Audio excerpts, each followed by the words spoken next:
사도행전 9장 26절로부터 30절 말씀까지 기록하겠습니다. 사울이 예루살렘에 가서 제자들을 사귀고자 하나 다 두려워하여 그가 제자됨을 믿지 아니하니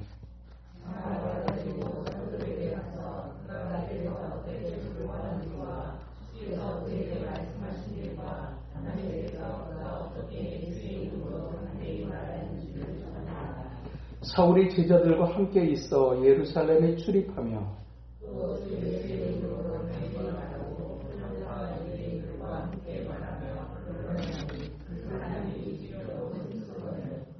형제들이 알고 가이사랴로 데리고 내려가서 다소로 보내니라. 아멘. 오늘 우리가 살피게 될 본문을 통해서 살피게 될 건강한 관계를 위한 주제 격려입니다. 격려. 우리가 왜 모이는가? 우리가 왜 이 공동체로 우리가 모이는가에 대한 가장 궁극적인 첫 번째 목적은 하나님의 일을 위해서입니다. 우리를 구원하실 뿐만 아니라 구원받은 우리를 통해서 하나님의 나라가 확장되어지기를 원하시는 하나님의 궁극적 이유 기대를 따라서 우리는 모입니다. 그렇게 주님의 기대를 따라 주님의 일을 위해서 모여진 우리가 정말 건강한 관계가 되고 건강한 공동체가 되어지기 위해서 반드시 필요한 한 가지, 그것은 우리의 만남의 또 다른 목적이 서로를 세워주는 데 있어야 한다라고 하는 것입니다. 서로를 세워주는 것. 그러니까 건강한 관계, 건강한 공동체의 가장 중요한 특징은 서로 만나면서 힘을 얻고 서로 만나면서 서로의 관계 속에서 서로를 격려함으로 세워주는 그와 같은 모습이 진정한 공동체의 건강성을 보여주는 가장 중요한 한 단면이라고 할 수 있습니다. 세상의 사람들도 만납니다. 그런데 세상의 사람들은 만나면 격려하고 세워주는 일보다 사실은 깎아내리는 일에 어쩌면 더 집중하는 것처럼 보일 정도로 늘 남 얘기를 많이 하고 그리고 또 그 사람만 없으면 조금 더 그 사람의 약점들을 또 얘기하는 것을 주저하지 않는 것. 그런 모임의 특징을 우리가 갖을 수 있는 것을 보게 됩니다. 인생을 살아가면서 문제없는 인생은 없습니다. 아무리 신앙생활을 오래 한다고 해서 기도 제목이 없어지느냐? 그렇지는 않습니다. 신앙생활을 정말 열심히 하고 하나님께로 더 가까이 나아가지만 여전히 우리의 삶 속에는 끊이지 않는 기도 제목이 있습니다. 그 해결되지 못하는 또 해결이 정말 잘 안 되는 그래서 정말 힘쓰고 애쓰는 그런 우리의 삶 속에 사실은 지치기 쉽고 고단하기 쉽습니다. 인생의 문제를 그래서 어떤 사람은 공급의 문제다라고 그랬습니다.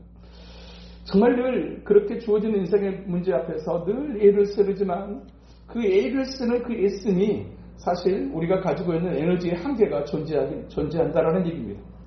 그 에너지의 한계를 도달했었을 때 우리가 어디론가부터 이 에너지를 공급받지 못한다고 하게 되면 우리는 그 문제를 해결하는 일에 있어서 더 힘을 발휘할 수도 없고 지치고 포기할 수밖에 없을 것이라는 얘기입니다. 인생은 그래서 공급의 문제다.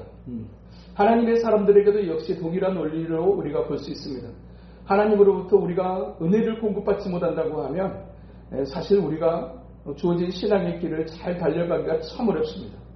이 공급의 문제를 또 해결하시기 위해서 하나님께서 우리에게 각자 다른 환경과 상황 속에 있는 우리를 또 이렇게 주님의 이름으로 모이게 하셨어요. 왜 모이게 하셨느냐? 우리로 지치기 쉬운 우리로 지쳐있는 우리를 리프레시하기 위해서 새롭게 하시고 힘을 공급하게 하시기 위해서 하나님은 우리를 만나게 하시고 모이게 하셨습니다. 하나님께서 최초로 창조하셨던 아담에게 또 하나의 인간을 만드셨던 그 이유도 역시 공급을 위해서였어요.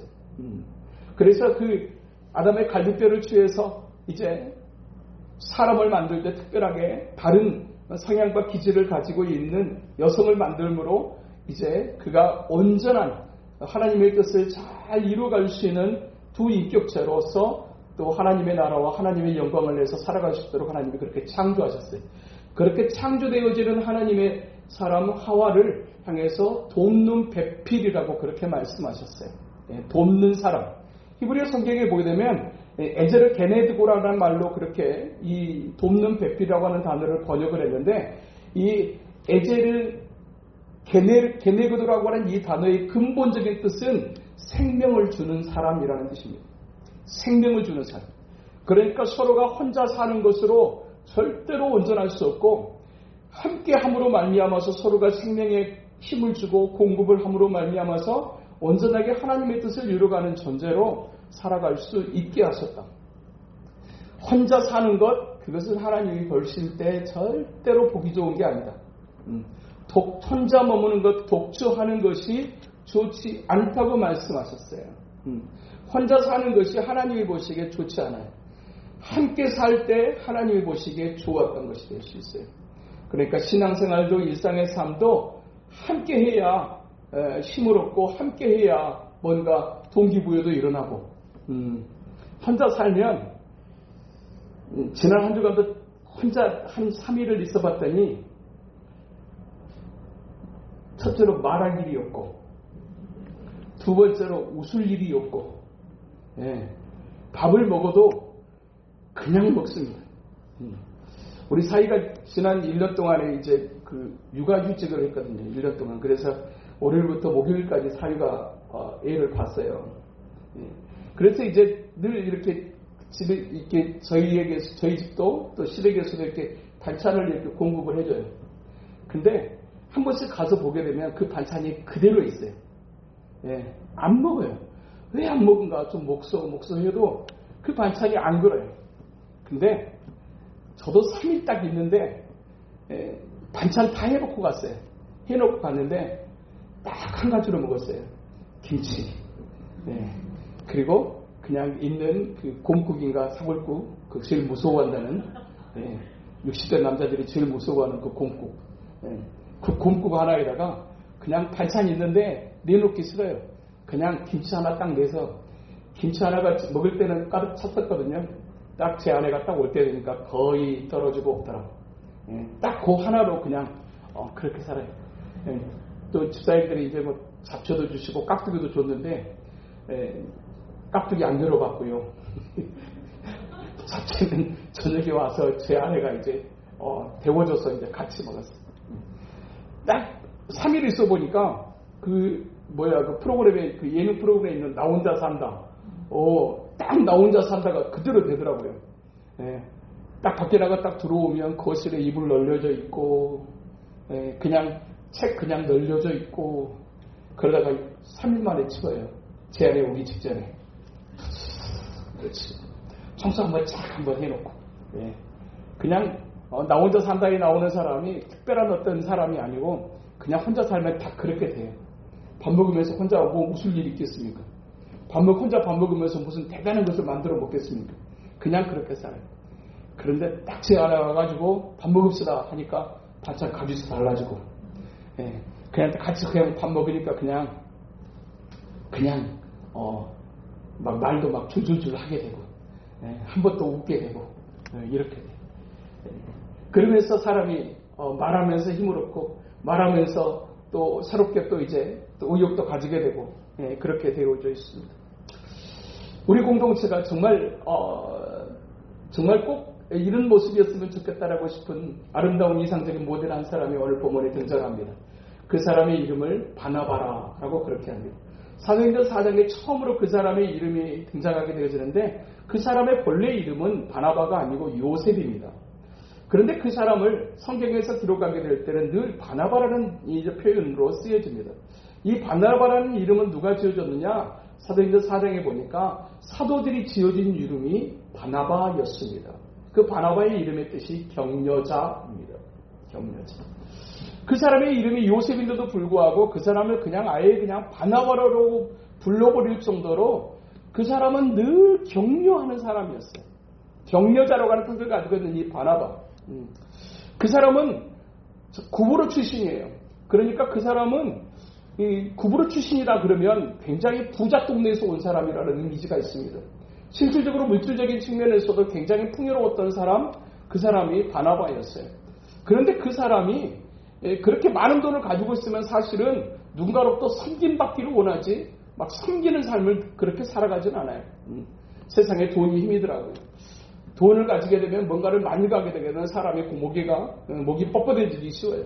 그런데도 불구하고 이 바나바는 구부러 출신 많은 물질을 소유한 사람이었음에도 불구하고 초대교회를 위해서 헌신적으로 자신의 물질을 사용했던, 그래서 자기의 밭을 팔아가지고 사도들의 발 앞에 놓을 정도로 헌신적인 섬김의 삶을 살았던 사람이 바나바였어요.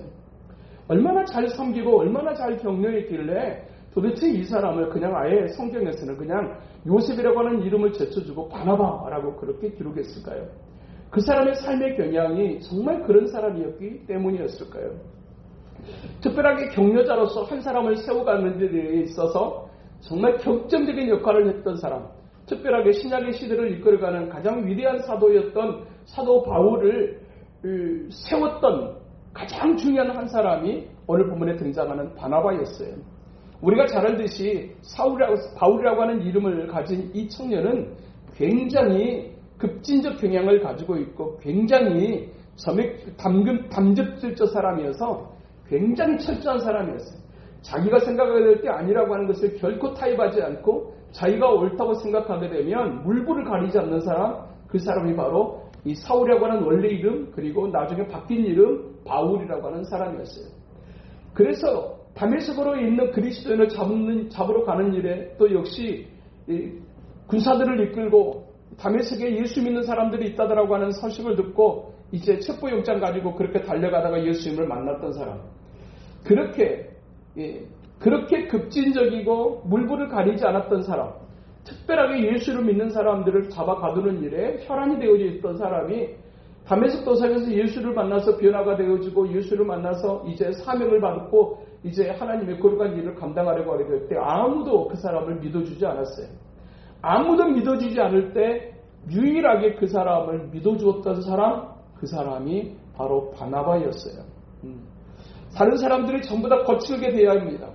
그 다른 사람들이 그를 향해서 핍박하고 이제 막 그렇게 두려워하고 있을 때 그때 이 바울 편에 서서 바울을 변호하고 또 바울을 보호하고 또 바울을 세워줬던, 특별하게 이 사람에게 있는 은사가 무엇인지, 이 사람은 정말 복음을 위해서 하나님께서 부름받은 사람이고 특별하게 이 사람에게 있는 은사가 무엇인지를 알았어요. 이 사람에게는 가르치는 은사가 있다는 사실을 알았어요. 그래서 신약시대의 초대교회 최초의 선교사로 안디옥에 파송되어졌던 사람 바나바였지만 그는 혼자 안디옥 사역을 감당하려고 하지 않고 예루살렘에 있는 이 바울을 찾아가서 나와 함께 하나님의 사역을 감당하자고 그렇게 권유하고, 그렇게 해서 이제 안디옥으로 데려가서 1년 동안을 함께 성경 공부를 가르침으로 나중에는 자기 이외에 이 사울이라고 하는 이 청년을 세웠던 사람, 그 사람이 바나바였어요. 그 사람은 소유를 초월하고 질투를 또한 극복할 줄 알았던 사람. 사실은 우리가 질투가 굉장히 많은 사람입니다. 누가 나보다 더 잘한다라는 얘기를 들으면 특별하게 뭔가를 받은 것이 없음에도 불구하고 괜히 시샘이 날 수 있는 것, 그게 사람이라고 하는 존재의 약점입니다. 그런데 이 질투를 극복하고 자기 존재를 극복할 줄 알았던 사람, 그리고 소유를 초월할 줄 알았던 사람, 그 사람이 바나바였어요. 이 사람을 통해서 격려한다라고 하는 것은 어떤 것인가? 격려자란 어떤 것인가?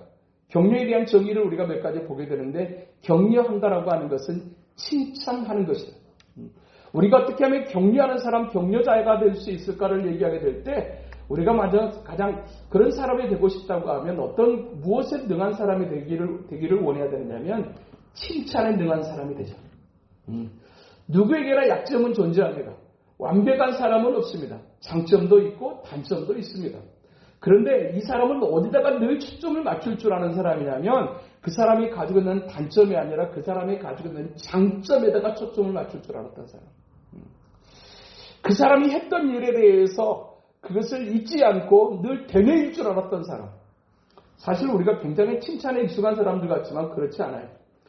누군가를 향해서 막 뭔가 이렇게 정확하게 신랄하게 얘기하는 것은 아주 익숙하지만 누군가를 향해서 막 칭찬하고 그 사람의 장점을 막 부각시키는 일을 잘하는 그와 같은 일은 사실 굉장히 인색하기 쉬운 것이 사람이에요. 누구나 그래요. 그런데 특별하게 이 사람이 가지고 있던 장점은 칭찬하는 일에 아주 특별했던 사람이었어요. 뭔가를 잘했기 때문에 칭찬하는 게 아니에요. 사실 그 전까지의 이 사울이라고 하는 이 바울이라고 하는 이 사람의 과거는 사실은 칭찬할 수 있는 거리가 없는 사람이었어요. 영적인 관점에서 신앙 그리스도인의 관점에서 보게 되게 될 때 이 사람은 굉장히 급진적인 사람이었고 굉장히 위험한 사람이었어요. 그런데도 불구하고 이 사람의 장점에다가 초점을 맞출 수 있었기 때문에 그 사람을 찾아갈 수 있었고 그 사람을 변호할 수 있었고 그 사람을 보호할 수 있었어요. 격려자는 어떤 사람이냐? 칭찬을 잘하는 사람입니다. 뭐 복잡하지 않습니다. 많이 배워야 격려자가 될 수 있다고 하게 되면 사실은 배움에 있어서 미천한 우리가 격려자가 되기가 어려워요. 많이 알아야 격려자가 될 수 있다고 하게 되면 우리 역시 부족할 수밖에 없어요. 그런데 격려자는 어떤 거냐? 그 사람의 장점에다가 초점을 맞추고 그것을 부각시킬 줄 아는 사람. 그 사람이 격려자. 격려자는 어떤 사람이냐? 위로하는 사람이에요. 격려하는 사람은 위로하는 사람이에요. 하나님의 영도 역시 우리를 위로자로서 이제 성령의 역할이 우리에게 주어지게 되어지는, 우리를 향해서 나타나게 되어지는데 그 하나님의 영으로 충만한 사람에게 나타나는 또 중요한 특징 하나, 이 사람은 진짜 위로를 잘하는 사람이에요. 사실 신앙적 관점에서 본다고 하게 되게 되면 오늘 본문에 이 지점이 있기 전까지 사울이라고 하는 이 청년, 바울이라고 하는 이 사람은 실패자이거든요. 신앙적 측면에서 실패자예요.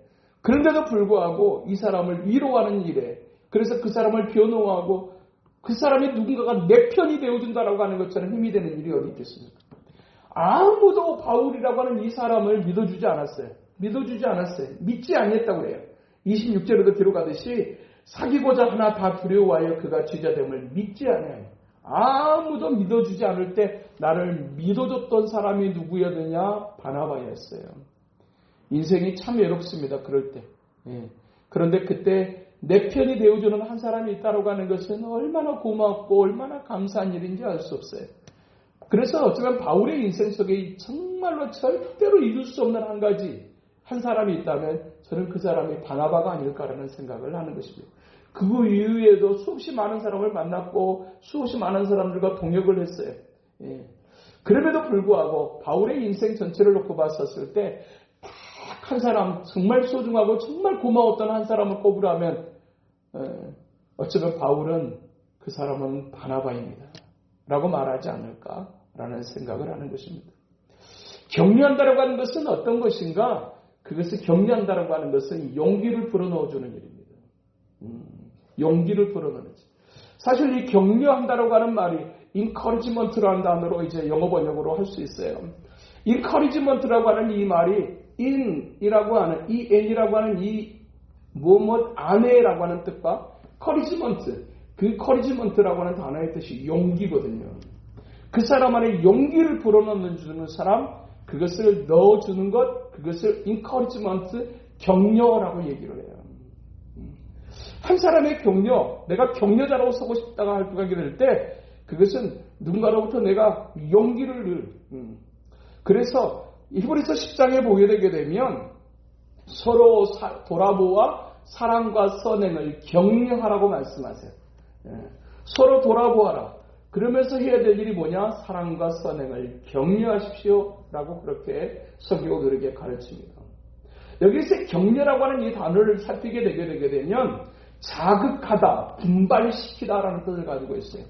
우리는 어떤 사람을 자극하고 어떤 사람을 분발하기 위해서 우리가 일반적으로 하는 일은 뭐냐면 그 사람이 잘못하고 있는 부분들을 지적하는 것을 통해서 우리는 그 사람을 분발시키고자 합니다.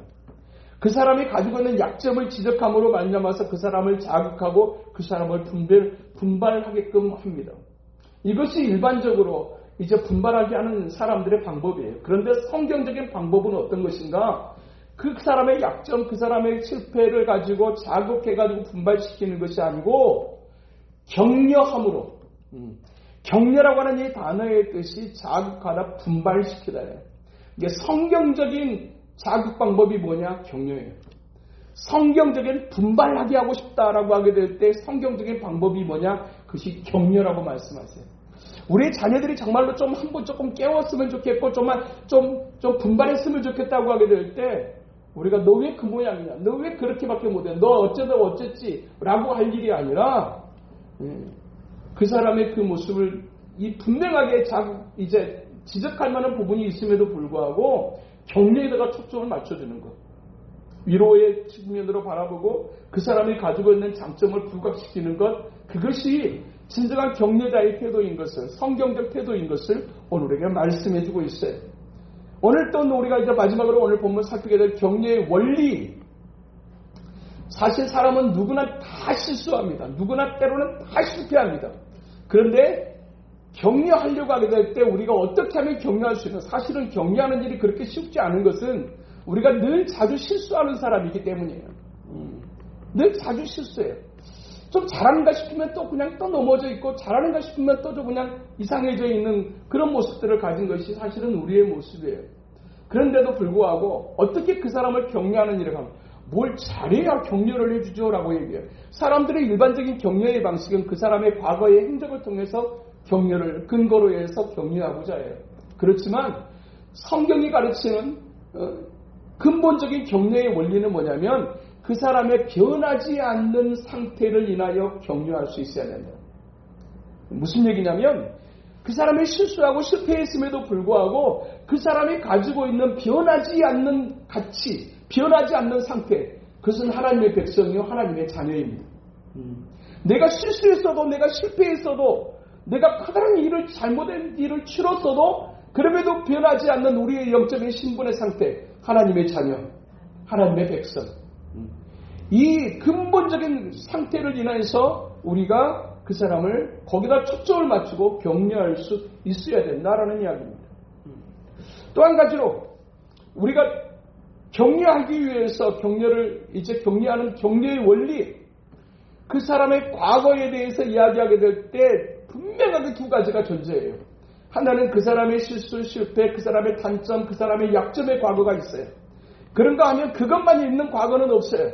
그런 어떤 연약함과 부족함이 있었음에도 불구하고 그 사람이 가지고 있는 과거의 장점이라고 하는 것도 분명하게 있어요. 중요한 것은 어디다가 포커스를 맞출 것이냐라고 하는 것이에요. 우리가 격려자가 되고자 하게 될 때 먼저 살폈던 것처럼 거기다가 초점을 맞추지 않으면, 그 사람의 장점에다가 초점을 맞추지 않으면 사실은 격려자가 되기가 어렵습니다. 우리의 타락한 본성은 늘 어두운 것에다가 초점이 맞춰져요. 그 사람이 가지고 있던 저질렀던 실수나 실패에다가 늘 우리의 마음이 가요. 이게 타락한 본성적 경향이에요.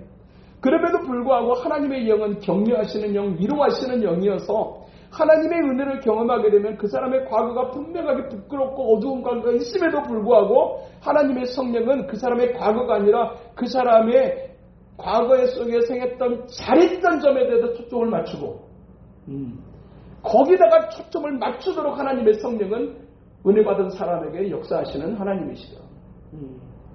베드로가 그 사람의 과거 속에서 이제 잘한 것만 이제 있지는 않았어요. 그 사람이 가지고 있는 다혈질의 경향과 말이 앞서는 그와 같은 경향과 그런 것들이 있었음을 아심에도 불구하고 예수님께서 초점을 맞추셨던 것은 그 사람이 가지고 있는 장점이었어요. 그래도 이 사람이 한번 한다고 하게 되면 할 수 있는 사람이라는 사실을 예수님은 아셨어요. 그래서 그 사람의 과거의 장점에다가 초점을 맞추고 드러나지 않는 그것에다가 초점을 맞추고 예수님의 제자로 예수님께서 부르셨다라고 하는 사실이에요. 또 한 가지로 또한 과거의 그와 같은 어떤 그 사람의 했던 잘했던 일에다 초점을 맞출 때 우리가 격려할 수 있고요. 그 사람의 현재의 모습에도 역시 또한 지지부진한 모습이 있는가 하면 그래도 신앙 안에 있는 사람들은 그래도 시간이 지나고 나면 변화가 있다 없다? 있어요. 그것의 속도가 조금 사람마다 다를 수는 있어요. 그럼에도 불구하고 5년 전에 지금의 모습과 지금의 나의 모습을 본다고 하게 되면 진짜 지지나인 것 같은 느낌이 들 때가 있기는 해요. 그럼에도 불구하고 그래도 변한다. 그래도 변했어. 그런 변화된 그 현재의 그 부분에다가 초점을 맞출 수 있을 때 우리가 격려자의 삶을 살아갈 수 있어요. 더 근본적으로 어디다가 초점을 맞춰야 되느냐? 현재 모습이 지지부진하다고 할지라도 그 사람의 미래 속에서 역사하실 하나님에 대한 기대를 우리가 가지게 될 때 우리가 그 사람을 향한 격려를 할 수 있어요. 우리가 격려를 그 사람의 과거에 그 사람의 잘했던 너 진짜 잘했어 지금까지 그것을 통해서만 격려할 수 있다고 하게 되면 사실 우리는 격려하기 있는 시간들이 그렇게 많이 할애될 수가 없어요. 그 사람이 과거에 뭘 얼마나 잘한 일이 있기는 했지만 그래봐야 뭐 얼마나 했어요. 그럼에도 불구하고 그 사람의 과거에 장차한 것에 대해서 뭐 잘한다고 하고 변화다고 한다고 할지라도 그 변화가 얼마나 돼요? 잘 안 돼요. 그럼에도 불구하고 그 조금의 변화에 대해서 조금의 성장에 대해서 초점을 맞출 때 우리가 격려자가 될 수 있고, 그리고 현재의 모습은 지지부진하다고 할지라도 미래에 하나님께서 역사하시면 사람은 모른다. 할렐루야. 사람은 모르는 거예요. 하나님이 역사하시면 사람은 절대로 모르는 거예요. 사울이라고 하는 이 청년이 바울이 되어지게 될 줄 누가 알았어요? 아무도 몰랐어요. 아무도 몰랐어요. 그런데도 불구하고 그 사울을 변화시켜서 바울 되게 하시는 분은 하나님이셨어요. 하나님이 그 사람의 인생 속에 개입한다고 하게 되게 되면 사람의 상상할 수 없는 모습으로 바꿔줄 수 있다는 사실. 하나님 앞에 간증했던 사람들의 과거를 보십시오. 그 사람이 정말 과거부터 괜찮았던 사람 가운데 있는 사람들이 거의 없어요. 과거에는 얼마나 심란했던지, 과거에는 얼마나 형편없었던지 가장 먼저 간증하는 사람들은 전부 다 그 얘기를 해요. 그 얘기를 해요. 현재 내가 변화되어졌기 때문에 이야기를 할 수 있어요. 부끄러운 얘기인데도 해요. 왜냐? 그런 부끄러운 과거가 있지만 지금의 나는 아니니까. 하나님께서 한 사람의 인생 속에 개입하시면 어떤 일이 일어날 수 있는가 하는 것을 간증하는 많은 사람들을, 하나님의 사람들을 통해서, 성경에 있는 사람들을 통해서 우리가 볼 수 있는데, 그 대표주자 가운데 한 사람이 바울이라고 하는 사람이에요. 사람은 정말 안 바뀌는 것 같지만 하나님이 하시면 할 수 있습니다. 하나님이 바꾸시게 되게 되면 옛날에 제가 저런 했던데 그런데 이렇게 바뀌었다고? 라고 하는 일을 하나님은 지금도 일하시는 하나님이라는 사실을 오늘 우리가 기억하고 있어요. 그 미래에 하나님이 하실 일에 대한 기대를 가지면서 우리가 격려할 수 있어야 되고요. 지지부진한 것 같지만 그래도 변화되어지. 그래도 어찌됐건 간에 버티고 견디는 사람이 소망이 있습니다. 현재 뭐라고 해도 은퇴하신 목사님이 그런 얘기 하세요. 교회에 여러 가지 일들이 있더라. 진짜 여러 가지 희한망측한 일도 많더라. 근데 승리하려고 마음먹으면 어떻게 해야 되느냐면 지난 시간들 속에는 잘한 것도 있고 못한 것도 있고 별일도 다 있어도 진짜 승리를 하려면 어떻게 해야 되냐면 버텨야 된다. 견뎌야 된다. 그때 그 난리가 났을 때 힘들다고 움직여버렸던 사람들의 이야기 속에 좋은 소식 드리는 경우가 별로 없고, 목사님이 그렇게 말씀하세요. 3월달에 이제 제가 성주순례를 가게 되게 되면 그때 이제 그 목사님 모시고 이제 또 그 시간들을 또 한번 말씀을 한번 채워보고 싶어요. 그래도 어찌됐건 신앙의 연륜이라고 하는 것은 후배들에게 굉장한 울림이 있어요. 그 목사님이 늘 하시는 얘기 중에 하나, 최근에 들어서 자주 하시는 말씀, 별일이 다 많다. 근데 견뎌야 된다. 움직이면 안 된다. 그래도 버티고 견뎠던 사람들이 시간이 지나가면 좋은 소식이 들리더라. 좋은 소식이 들리더라. 저에게도 고통스러웠던 시간이 있어가지고 어떻게 해야 되지? 라고 하게 되게 될 때 그 목사님께서 딱 한마디 하셨어요. 불신을 느낄 때 가장 괴롭거든요. 그러면서 존재 이유가 없어지거든요. 그래서 또 하나님이 다른 데로 나를 이끄시는 건 아닐까? 라고 하는 생각 속에서 고민이 정말 많았던 시간이 있었어요. 그때 그 목사님께서 다 얘기 들으시고 딱 한마디 하셨어요. 움직이지 마십시오. 움직이지 마십시오. 그대로 있으십시오. 그 한마디 하셨어요. 근데 또 어떤 다른 목사님은 움직이라고 말씀하셨어요. 펑 울었어요. 근데 마지막에 딱 그 목사님이 하셨던 말씀. 목사님 왜 움직이지 마십시오. 견디십시오. 그 말 듣고 또 한 번 울었어요. 그런데 시간이 지나고 나서 보고 또 그리고 그 목사님이 교회의 여러 가지 상황 속의 이야기들을 수없이 많이 들으시면서 결론처럼 내리시는 말씀. 별일이 많은 것이 교회. 그런데 움직이지 않고 어찌됐건 버티는 것이 복이 있게 되더라. 그 말씀을 하세요. 사람의 과거 속에서 늘 여러 가지 모양은 언제든지 일어날 수 있어요. 그러나 하나님께서 끝까지 견디는 자에게 약속하시는 하나님의 복이 있어요. 그것을 옆에서 지켜주고 그것을 믿어주고 그것을 격려해주고 용기를 불어넣어주는 한 사람의 역할이 얼마나 소중한 것인지. 이 바나바와 같은 하나님의 사람이 이 시대에 정말 필요한 사람이 아닐까. 힘을 자랑하는 사람이 얼마든지 많습니다. 얼마든지 대단한 사람들이 많습니다.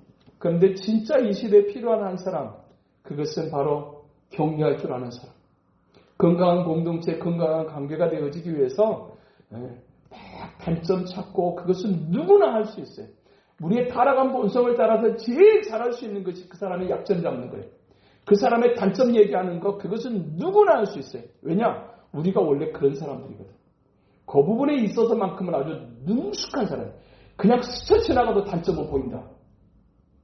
얼마나 잘 파악하는지 몰라요. 딱딱, 저렇구만. 그런 얘기 누구나 할 수 있어요. 그런데 진짜 하나님의 영으로 충만한 사람들은 그것을 건너뛰며 그런 어떤 실수와 어둠이 있음에도 불구하고 그 안에 있는 그 사람의 장점에 초점을 맞추고 그 사람이 잘하고 있는 그 작은 부분에 초점을 맞추고 그리고 더 나아가서는 그 사람이 통해서 하나님이 일하시면 어떤 역사가 일어날지 하나님의 가능성에 초점을 맞추는 사람만이 진정한 위로자가 될 수 있고 격려자가 될 수 있다라는 말씀입니다. 그런데 이 모든 것이 어떻게 가능하느냐? 우리 안에 있는 힘으로는 부족하고 하나님의 영으로 충만할 때 가능한 줄로 믿습니다. 그래서 교회는 성령 충만이 가장 중요한 기도 제목이에요. 공동체를 위해서나 가정을 위해서나 개인의 삶을 위해서 가장 중요하게 구하고 또 구해야 될 것. 개인의 삶을 향해서 하루를 출발할 때도 하나님 오늘 또 성령으로 충만하게 하여 주시옵소서. 내가 충만해봐야 볼 것 없고 기대할 수 있는 것이 없어요. 하나님의 영으로 충만할 때 소망을 갖죠. 가정도 역시 뭐라고 해도 하나님의 영으로 충만한 가정이 되어야 될 줄로 믿습니다. 공동체에 더욱 말할 것 없이 하나님의 성령으로 충만한 교회. 성령 충만. 하나님의 성령은 위로자이시며 하나님의 성령은 격려하시는 영인 줄로 믿습니다. 그래서 서로를 만나게 될 때 그런 영으로 충만한 사람들이 만나면 만남으로 인해서 시너지 효과가 더 극대화되어질 수 있어요. 그런 사람들이 만나면 성령 충만한 사람들이 만나면 힘을 얻어요. 용기를 얻어요. 위로를 얻어요. 그리고 삶에 대한 동기부여가 이루어져요. 그래서 서로가 서로를 위해서 공동체 전체를 위해서도 하나님이 성령으로 충만한 공동체가 되게 하여 주시옵소서. 우리의 가정을 위해서도 역시 구할 것은 성령의 충만함밖에 없는 것 같아요. 얼마나 많은 다양한 상황들이 우리의 삶 속에서 이제 펼쳐지게 되는지 알 수 없어요. 그 모습 가운데서도 그 사람이 우리가 확인해야 되는 한 가지, 성령으로 충만한 거예요. 자녀들을 키우면서도 여러 가지 얘기들이 상황들이 계속 들려요. 그때 저는 확인하는 것이 딱 한 가지입니다. 얼마나 힘든가의 상황이 아니라 그 아이가 하나님의 영으로 충만해져 있는가. 그러면 저는 아이한테 그렇게 얘기합니다. 괜찮다. 지금은 힘든데 네가 진짜 힘들다고 말하는데 너 보니 살아있다. 괜찮다. 그 어려운 그 상황도 하나님께서 나중에는 바꾸실 것이다. 반드시 그 고백하게 하십니다.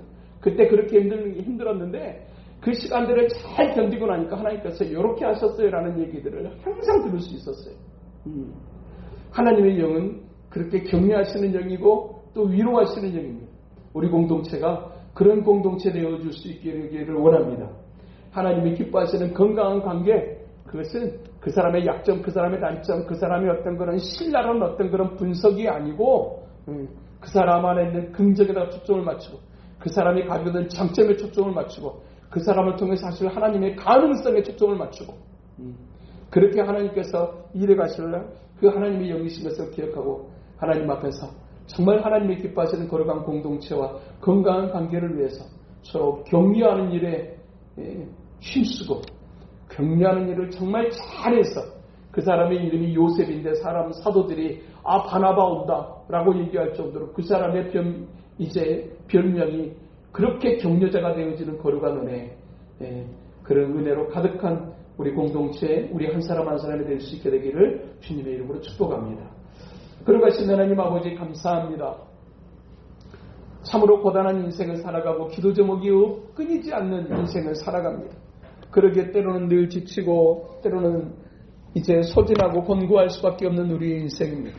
하나님 아버지, 그때 우리의 지친 영혼을 위로해주고 격려해줄 수 있는 한 사람을 만날 수 있다고 하는 것은 얼마나 귀하고 소중한 일인지, 하나님도 역시 우리의 가장 가까이서 그와 같은 일을 전문적으로 하시기 위해서 영으로 우리 가운데 임하신다고 말씀하시는 주님, 하나님, 이 제자들 공동체가 그렇게 격려하고 위로하는 칭찬하는 공동체가 될 수만 있도록 하나님 축복하여 주시옵소서.